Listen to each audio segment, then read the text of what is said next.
Welcome everyone to Anastasia's Heaven Now. This is where we will become larger than life and we will annihilate all toxic negative thoughts. And as I promised you all from my previous video, I was going to share with you the fourth essential key to becoming a master manifester and creating your harmonious heaven. Now, so we're going to dive into all that. I'm going to explain to you what the state of knowing means and how you can easily shift into the state of knowing at will. And before I dive into that, I just want to ask you guys a question or two. Have you guys ever wondered what the difference is between a successfully wealthy person and an average, everyday, comatized person? Or perhaps maybe you've been curious about why some people exude this inner calmness about them and otherworldly confidence that you just can't put your finger on. Well, the difference is in that they deliberately shift into the state of knowing.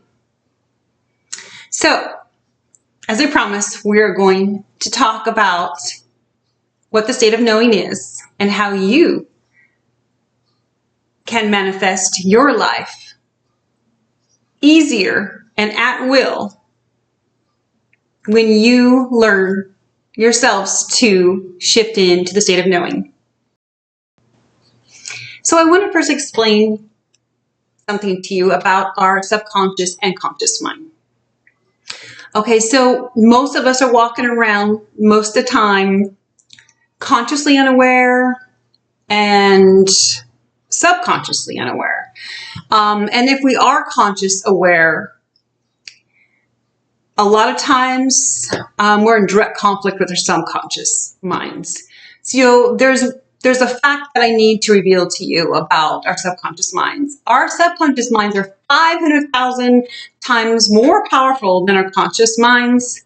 So when you're not self-aware of what your subconscious mind is thinking, feeling, and how it's programmed, then I'm sorry to say this, but it rules your thoughts and feelings and even your actions. It is that powerful. Okay, so our goal is to, in order to get into the state of knowing, we need to sync up our subconscious mind and our conscious mind. Okay, we need to get them in alignment. Okay, this is where you are going to become an unlimited master manifester. Okay, and the world will be yours.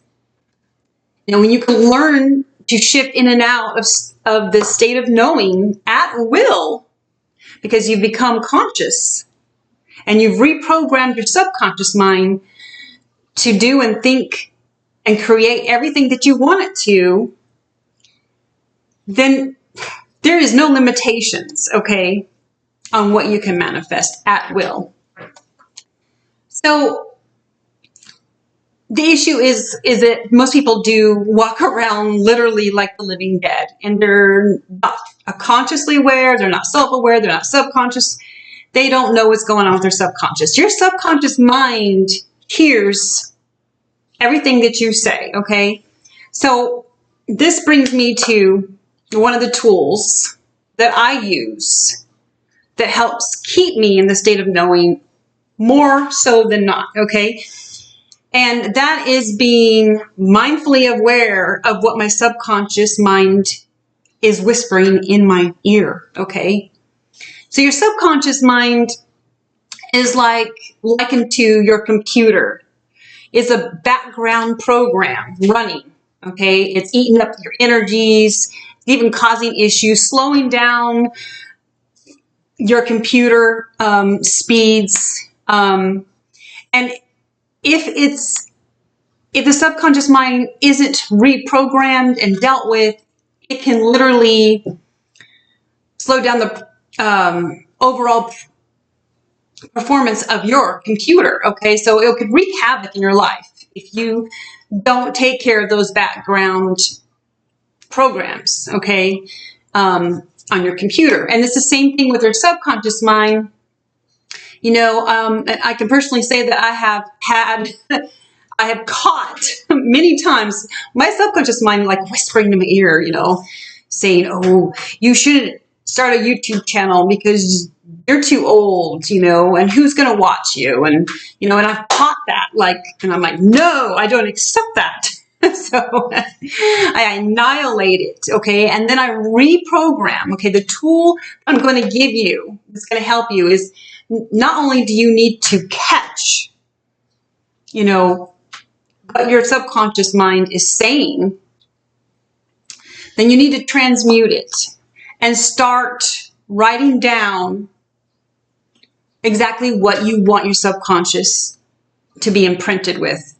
And the first tool, of course, is in journaling, writing down, you know, scripting what you want. Okay, so if you want a successful business, for instance, you're going to want to say, I have a successful business that gives me $5,000 revenue every month.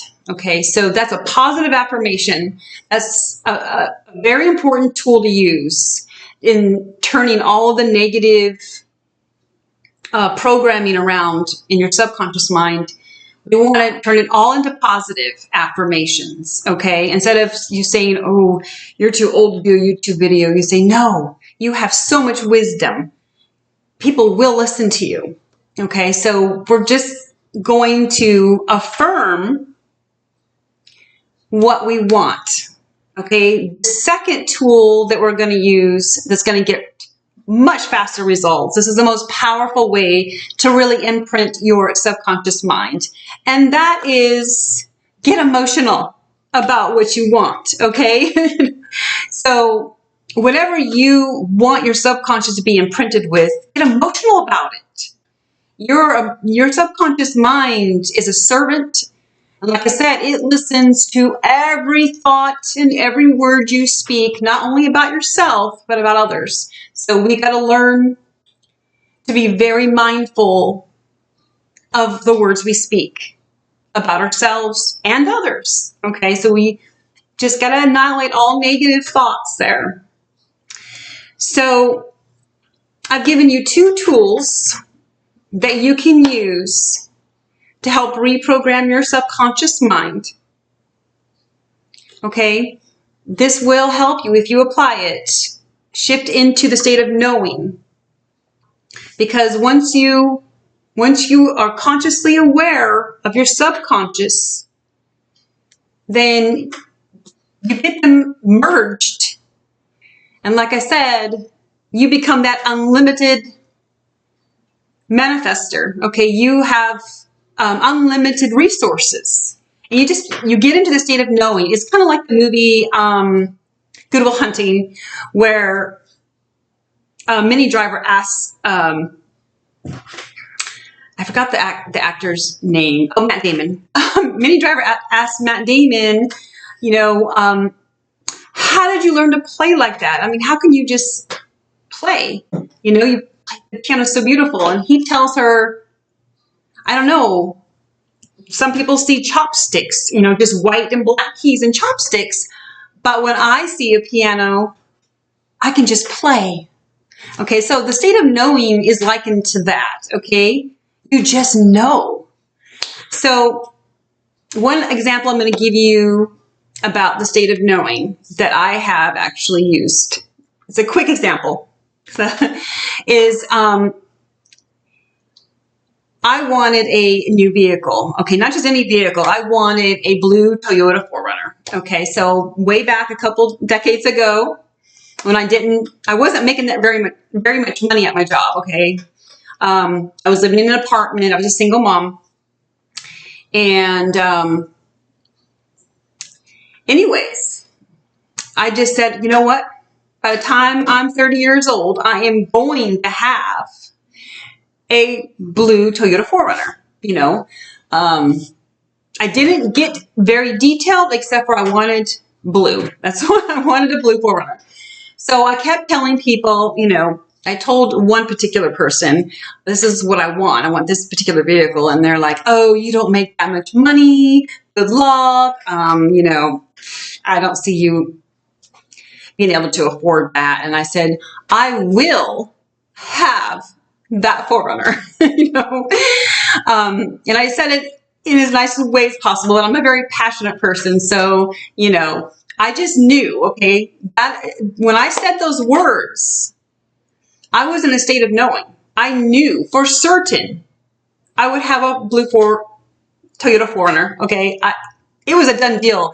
That 4Runner was already mine, okay? I already knew it. So anyways, so we want to journal everything. We want to catch the words that we're saying in our subconscious mind, okay? So linking them two up, subconscious and conscious, is vital, okay? It's almost like when you have a stereo receiver at home and you just bought this really expensive speaker system that you want to hook up, connect, merge. So just like in technology, we use the Bluetooth. Well, we need to sync up those speakers, because if we don't, they're useless. The stereo receiver is obviously useless. So we get them in alignment, we sync them up, and boom, you know, you have access to as much music as you want. You can play that stereo system as loud as you want and pester the neighbors if you want, you know. But until they're synced up, the speakers are useless and the receiver is useless, and you have nothing. Okay, just a boring, very boring life. All right, so we're going to get into what my next video is going to be. It's going to be the fifth essential key to you becoming a master at manifesting. Okay, so that fifth essential key that I'm going to be talking with you about in my next video is going to be all about you becoming a rising phoenix. I'm going to discuss what that means, what the rising phoenix actually means, and how you can also become that magnificent, all-powerful rising phoenix. I am so glad that you all stopped by to listen to my video. And I really hope that there was something positive that you could take away from this video. And maybe you have a better understanding of what the state of knowing is. And I just know for certain I will see you all in my next video, where I give you the fifth essential key in my 5-part mini-series. This will help you reach your goal and help you create your heaven now. Like, share, and comment down below. Don't be shy. I would love to hear from y'all. Have a wonderful evening, everyone. Bye.